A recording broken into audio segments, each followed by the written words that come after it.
Back to my channel. ഇന്നത്തെ നമ്മുടെ video 3 step വളരെ സിമ്പിൾ ആയിട്ടുള്ള ഫേഷ്യലാണ്. അതും നമുക്ക് വീട്ടിൽ തന്നെ നമ്മുടെ കിച്ചണിലുള്ള സാധനങ്ങൾ മാത്രം ചൂസ് ചെയ്തിട്ടാണ് ഇന്ന് ഈ ഒരു ഫേഷ്യൽ നമ്മൾ ചെയ്യാൻ പോകുന്നത്.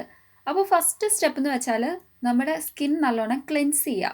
നോർമലി നമ്മൾ ഫേസ് വാഷ് വെച്ചിട്ട് നമ്മുടെ ഫേസ് ക്ലെൻസ് ചെയ്യാറുണ്ട് അല്ലെങ്കിൽ ക്ലീൻ ചെയ്യാറുണ്ട്. പക്ഷേ എങ്കിലും ഫേഷ്യലിൽ ഫസ്റ്റ് സ്റ്റെപ്പ് എന്ന് പറയുന്നത് ക്ലെൻസിങ് ആണ്. അപ്പോൾ ക്ലെൻസിങ്ങിന് വേണ്ടിയിട്ട് നമ്മളിവിടെ ചൂസ് ചെയ്തിട്ടുള്ളത് തൈരാണ് കേട്ടോ, അതായത് കേർഡാണ്. അപ്പോൾ തൈരിനെ കുറിച്ചിട്ട് പറയുകയാണെങ്കിൽ നല്ലൊരു നാച്ചുറൽ ആയിട്ടുള്ള ഒരു എക്സ്ഫോളിയേറ്റർ ആണ്. നമ്മുടെ സ്കിൻ നല്ലോണം ഹൈഡ്രേറ്റ് ചെയ്യാനും സ്കിന്നിൻ്റെ ഇലാസ്റ്റിസിറ്റി ഒക്കെ മെയിൻറ്റെയിൻ ചെയ്യാനൊക്കെ വളരെ ഹെൽപ്ഫുൾ ആണ്. അതുമാത്രമല്ല പോഴ്സ് ഒക്കെ നല്ലോണം ടൈറ്റൻ ചെയ്യാനും ഡൾനെസ്, പിഗ്മെൻറ്റേഷൻ, അതുപോലെ ഡാർക്ക് ആയിട്ടുള്ള സർക്കിൾസ് കാര്യങ്ങളൊക്കെ നന്നായിട്ട് ലൈറ്റൻ ചെയ്യാൻ വളരെ ഹെൽപ്ഫുൾ ആണ്. ഏറ്റവും ബെസ്റ്റ് ആയിട്ടുള്ള ഒരു നാച്ചുറൽ ആയിട്ടുള്ള ഒരു മോയ്സ്ചറൈസർ കൂടെയാണ് നമ്മുടെ കേർഡ്. ആദ്യത്തെ സ്റ്റെപ്പിൽ നമ്മൾ തൈര് മാത്രമാണ് എടുക്കുന്നത്. ഒരു ചെറിയൊരു ബൗളിൽ നിങ്ങൾ ആഡിക്വേറ്റ് എമൗണ്ട് എടുത്തിട്ട് ഒരു ബ്രഷ് വെച്ചിട്ട് നമ്മുടെ ഫേസ് ഓവറോൾ ഇതേപോലെ അപ്ലൈ ചെയ്ത് കൊടുക്കുക. എപ്പോഴും നമ്മൾ ഇങ്ങനത്തെ പാക്കോ അല്ലെങ്കിൽ ഫേഷ്യലൊക്കെ ചെയ്യുമ്പോൾ മാക്സിമം കൈവച്ച് യൂസ് ചെയ്യാതെ ബ്രഷ് തന്നെ യൂസ് ചെയ്യാൻ ശ്രമിക്കുക കേട്ടോ. അതായത് ഈവനായിട്ട് നമ്മുടെ ആ ഒരു സ്കിന്നിൽ ഓൾ ഓവർ എത്തിക്കാൻ വേണ്ടിയിട്ടാണ് നമ്മൾ ബ്രഷ് യൂസ് ചെയ്യുന്നത്. അപ്പോൾ നന്നായിട്ട് നമ്മുടെ സ്കിൻ ഓവറോൾ എത്തിച്ച് കൊടുക്കുക. അതേപോലെ തന്നെ കുറച്ച് ഒഴുകി വരുന്നതായിട്ട് നമുക്ക് തോന്നും, പക്ഷെ അത് നിങ്ങൾ മൈൻഡ് ചെയ്യേണ്ട. നമ്മൾ വീണ്ടും ആ ഒരു ബ്രഷ് വെച്ചിട്ടൊന്ന് സ്പ്രെഡ് ഓവർ ചെയ്താൽ മതി. ഒരു 5 മിനിറ്റ് കഴിയുമ്പം അത്യാവശ്യം ഒരു ഡ്രൈ ആയിട്ടുള്ള ആ ഒരു സ്റ്റേജിലേക്ക് വരും. അപ്പോൾ നമ്മൾ നെക്സ്റ്റ് ചെയ്യേണ്ട കാര്യം എന്ന് വെച്ചാൽ നമ്മുടെ 2 ഫിംഗേഴ്സ് യൂസ് ചെയ്തിട്ട് നമ്മൾ നന്നായിട്ടൊന്ന് സ്ക്രബ് ഔട്ട് ചെയ്യുക. കൈ വെച്ചിട്ട് ജെൻറ്റിലി നമ്മൾ സർക്കുലർ മോഷനിൽ സ്ക്രബ് ഔട്ടോ അല്ലെങ്കിൽ മസാജ് ഓവറോ ചെയ്യുക. അപ്പോൾ ഇത്തരത്തിൽ നമ്മൾ മസാജ് ഓവർ ചെയ്യുമ്പം ഞാൻ നേരത്തെ പറഞ്ഞിട്ടുണ്ടായിരുന്നു നാച്ചുറൽ എക്സ്ഫോളിയേറ്റർ ആണെന്ന്. അപ്പോൾ ആ ഒരു ഡേർട്ടും ഇമ്പ്യൂരിറ്റീസൊക്കെ പെട്ടെന്ന് തന്നെ ഇളകി പോകാൻ വേണ്ടിയിട്ട് ഹെൽപ്ഫുൾ ആണ് കേട്ടോ. അതേപോലെ തന്നെ നമ്മുടെ ബ്ലഡ് സർക്കുലേഷൻ നല്ലോണം ബൂസ്റ്റപ്പ് ചെയ്യാനും ഹെൽപ്ഫുൾ ആണ്. അതിനുശേഷം നമ്മൾ നോർമൽ പ്ലെയിൻ വാട്ടറിൽ വാഷ് ഓഫ് ചെയ്താലും മതി. എന്നിട്ട് പാട്രൈ ചെയ്യണം. അതിനുശേഷമാണ് നമ്മുടെ രണ്ടാമത്തെ സ്റ്റെപ്പ് നമ്മൾ ചെയ്യാൻ പോകുന്നത്. അപ്പോൾ ഫസ്റ്റ് ഈ ഒരു ക്ലെൻസിങ് കഴിയുമ്പോൾ തന്നെ നമ്മുടെ സ്കിന്നിന് നല്ലൊരു ബ്രൈറ്റനിങ് കിട്ടുന്നുണ്ട്. അതിനുശേഷം ഇനി നെക്സ്റ്റ് നമ്മൾ പാക്ക് അല്ലെങ്കിൽ സ്ക്രബാണ് അപ്ലൈ ചെയ്യാൻ പോകുന്നത്. അതിലേക്ക് നമുക്ക് വേണ്ട ഹീറോ ഇൻഗ്രീഡിയൻ്റ് എന്ന് പറയുന്നത് നമ്മുടെ തൈരാണ്. അപ്പോൾ തൈരിലേക്ക് നമ്മൾ ആഡ് ചെയ്ത് കൊടുക്കുന്നത് നമ്മുടെ റൈസ് ഫ്ലോർ ആണ്. അല്ലെങ്കിൽ റൈസ് ഫ്ലോർ ഒരു ബൗളിലെടുത്തിട്ട് തൈര് നിങ്ങൾ ആഡ് ചെയ്ത് കൊടുത്താൽ മതി.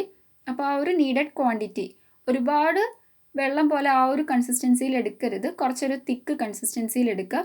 അതിനുശേഷം നമ്മൾ ഒരു 3 ഡ്രോപ്പ് റോസ് വാട്ടറും കൂടെ ആഡ് ചെയ്ത് കൊടുക്കുകയാണ്. അപ്പോൾ ഈ ഒരു 3 ഇൻഗ്രീഡിയൻറ്റ് നമ്മുടെ സ്കിൻ നല്ലോണം ബ്രൈറ്റൻ ചെയ്യാൻ വേണ്ടി ഹെൽപ്ഫുൾ ആണെന്ന് നമുക്ക് എല്ലാവർക്കും അറിയാം. അപ്പോൾ രണ്ടാമത്തെ സ്റ്റെപ്പായ ഈ ഒരു സ്റ്റെപ്പ് നിങ്ങൾ ഒരിക്കലും സ്കിപ്പ് ചെയ്യില്ല കേട്ടോ. അപ്പോൾ ഫേഷ്യൽ എന്ന് പറയുമ്പോൾ വളരെ സിമ്പിളായിട്ട് നമ്മൾ 3 സ്റ്റെപ്പിലാണ് ചെയ്യുന്നത്. അതേപോലെ തന്നെ ഞാനിവിടെ എടുക്കുന്ന ഇൻഗ്രീഡിയൻസ് മാക്സിമം നിങ്ങൾ എടുക്കാൻ ശ്രദ്ധിക്കുക. എങ്കിൽ മാത്രമേ ഉള്ളൂ നമുക്ക് എക്സാക്റ്റ് റിസൾട്ട് കിട്ടുള്ളൂ. അപ്പോൾ ഫേസ് ഓവറോൾ നമ്മൾ വീണ്ടും ബ്രഷ് വെച്ചിട്ട് ഇതേപോലെ തന്നെ അപ്ലൈ ചെയ്ത് കൊടുക്കുകയാണ്. അപ്പോൾ നന്നായിട്ടൊരു തിക്ക് കൺസിസ്റ്റൻസി ആവുന്നിടം വരെ ആ ഒരു തരിതരിപ്പൊക്കെ കുറച്ചൊന്ന് മാറിക്കിട്ടി നന്നായിട്ട് ആ ഒരു മിക്സ്ചർ ഒന്ന് സോൾവ് ആവുന്ന വരെ നമ്മൾ ഇളക്കി കൊടുക്കണം. അതിനുശേഷം നമ്മൾ ഇതേപോലെ അപ്ലൈ ചെയ്ത് കൊടുക്കുക നമ്മുടെ സ്കിൻ ഓവറോൾ. നമ്മുടെ സ്കിന്നിലുള്ള എക്സസ് ആയിട്ടുള്ള ഓയിൽസ് ഒക്കെ നമുക്ക് നല്ലോണം റിമൂവ് ചെയ്യാൻ ഹെൽപ്ഫുൾ ആണ്. അതേപോലെ തന്നെ ഡീപ്പായിട്ട് നമ്മുടെ പോഴ്സിൻ്റെ ഉള്ളിലേക്ക് ആഴ്ന്നിറങ്ങിയിട്ട് ഇമ്പ്യൂരിറ്റീസ് ഒക്കെ നന്നായിട്ട് ക്ലെൻസ് ഓഫ് ചെയ്യും. പിമ്പിൾസിനെതിരെ, അതായത് ആക്നിക്കൊക്കെ എതിരായിട്ട് ഫൈറ്റ് ചെയ്യാൻ ഹെൽപ്ഫുൾ ആണ്. അപ്പോൾ നന്നായിട്ട് നമ്മൾ ഫേസ് ഓവറോൾ അപ്ലൈ ചെയ്ത് കൊടുക്കുക. അത് മാത്രമല്ല നമ്മുടെ ഏജിങ് പ്രോസസ്സ് വരെ നല്ലോണം സ്ലോ ഡൗൺ ചെയ്യുന്ന ഒരു ബെസ്റ്റ് ആയിട്ടുള്ള ഒരു ഇൻഗ്രീഡിയൻ്റ് ആണ്. ആഴ്ചയിൽ ഒരു ടൈമോ അല്ലെങ്കിൽ മാസത്തിൽ 2 ടൈംസൊക്കെ നമ്മൾ ഈ ഒരു ഫേഷ്യൽ വളരെ സിമ്പിളാണ്. 3 സ്റ്റെപ്പായിട്ട് നമുക്ക് വീട്ടിൽ ചെയ്ത് നോക്കാവുന്നതാണ്. എന്താണെങ്കിലും നിങ്ങൾക്ക് ഫസ്റ്റ് യൂസിൽ തന്നെ ഇൻസ്റ്റൻറ്റ് റിസൾട്ട് ഷുവറായിട്ട് കിട്ടും കേട്ടോ. നാച്ചുറൽ ആയിട്ടുള്ള ഇൻഗ്രീഡിയൻസ് ആണ് നമ്മൾ ഇവിടെ എടുത്തിട്ടുള്ളത്. കെമിക്കലോ അല്ലെങ്കിൽ ടോക്സിക്കോ ഒന്നും തന്നെ എടുത്തിട്ടില്ല. അതുകൊണ്ട് തന്നെ നമ്മുടെ സ്കിന്നിന് ഒരു ഹാംനെസ്സേ ഉണ്ടാവില്ല, മറിച്ച് നമുക്ക് കുറേ അധികം ബെനിഫിറ്റ് മാത്രമാണ് നൽകുന്നത്. അപ്പോൾ നല്ലോണം നമ്മൾ അപ്ലൈ ചെയ്തിട്ട് കുറച്ച് നേരം വെയിറ്റ് ചെയ്യുക. ഒരു 15 മിനിറ്റാണ് നമ്മൾ വെയിറ്റ് ചെയ്യുന്നത്. അതിനുശേഷം നമ്മൾ വാഷ് ഓഫ് ചെയ്യുക. അപ്പോൾ ഈ ഒരു പാക്കും വാഷ് ഓഫ് ചെയ്യുന്നതിന് മുന്നേ നമ്മൾ ജെൻറ്റലി സ്ക്രബ് ഔട്ട് ചെയ്യണം. അപ്പോൾ ഇവിടെ വാഷ് ഓഫ് ചെയ്ത് കഴിയുമ്പോൾ തന്നെ നിങ്ങൾക്ക് മനസ്സിലാകും നന്നായിട്ട് ക്ലിയർ ആയിട്ടുണ്ട് എൻ്റെ സ്കിന്ന്. അതിനുശേഷം നമ്മുടെ മൂന്നാമത്തത് ഒരു ചെറിയൊരു പാക്കാണ് കേട്ടോ, അല്ലെങ്കിൽ നമുക്ക് മസാജിങ് ആയിട്ടുള്ള പാക്ക് എന്നൊക്കെ പറയാൻ പറ്റും. ഒരു ബൗളിൽ നീഡഡ് ക്വാണ്ടിറ്റി കുറച്ച് മഞ്ഞൾപ്പൊടി എടുക്കുക. അതിലേക്ക് നമ്മൾ തൈരാണ് ആഡ് ചെയ്ത് കൊടുക്കുന്നത്. അപ്പോൾ ടർമറിക് എന്ന് പറയുന്നത് നമുക്ക് എല്ലാവർക്കും അറിയാം വളരെ ഹെൽപ്ഫുൾ ആണ് നമ്മുടെ സ്കിൻ നല്ലോണം വെളുക്കാൻ വേണ്ടിയിട്ട്. ഇനിയിപ്പം ഭയങ്കര ഫേഷ്യൽ ഹെയർസ് ഒക്കെ ഉള്ളവരാണെങ്കിൽ അത് വരെ റെഡ്യൂസ് ചെയ്യാൻ വേണ്ടി നമ്മൾ കട്ടിക്ക് മഞ്ഞളൊക്കെ അരച്ചിടാറുണ്ട് അല്ലേ. അപ്പോൾ ഇത് നമ്മൾ നല്ലോണം ഒന്ന് മിക്സിറ്റ് ചെയ്യുക. മിക്സിറ്റ് ചെയ്തിട്ട് നമ്മുടെ ഫേസ് ഓവറോൾ അപ്ലൈ ചെയ്ത് കൊടുക്കുക.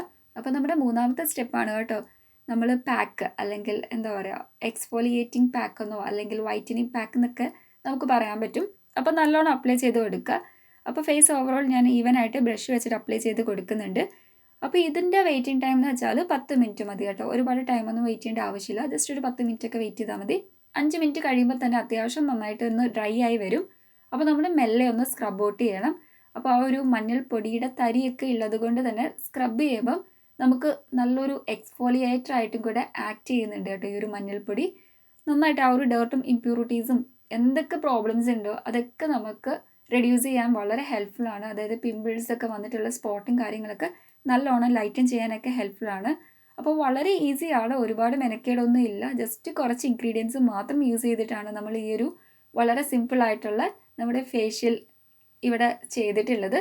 അപ്പോൾ ഞാൻ ആ ഒരു ഡ്രൈ ആയി വന്ന സ്റ്റേജിൽ ഒന്ന് നന്നായിട്ടൊന്ന് സ്ക്രബ് ഔട്ട് ചെയ്ത് കൊടുക്കുന്നുണ്ട്. ജെൻറ്റിലി വേണം, ഒരുപാട് ഹാഷായിട്ടോ അല്ലെങ്കിൽ റഫായിട്ടൊന്നും നിങ്ങൾ സ്ക്രബ് ഔട്ട് ചെയ്യല്ലോ കേട്ടോ. അപ്പോൾ നന്നായിട്ടൊന്ന് സ്ക്രബ് ഔട്ട് ചെയ്യുക. അതിനുശേഷം നമ്മൾ നോർമൽ പ്ലെയിൻ വാട്ടറിൽ വാഷ് ഓഫ് ചെയ്താലും മതി.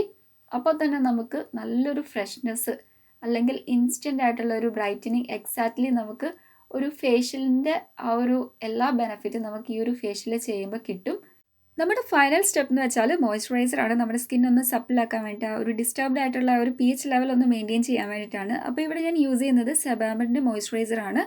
ഈ ഒരു ഈസി പീസി ആയിട്ടുള്ള ഫേഷ്യൽ നിങ്ങൾ എല്ലാവരും ഒന്ന് ചെയ്ത് നോക്കുക. And also please to subscribe my channel. Thank you. Next നല്ലൊരു വീഡിയോ ആയിട്ട് കാണുമായിരിക്കും. ബൈ.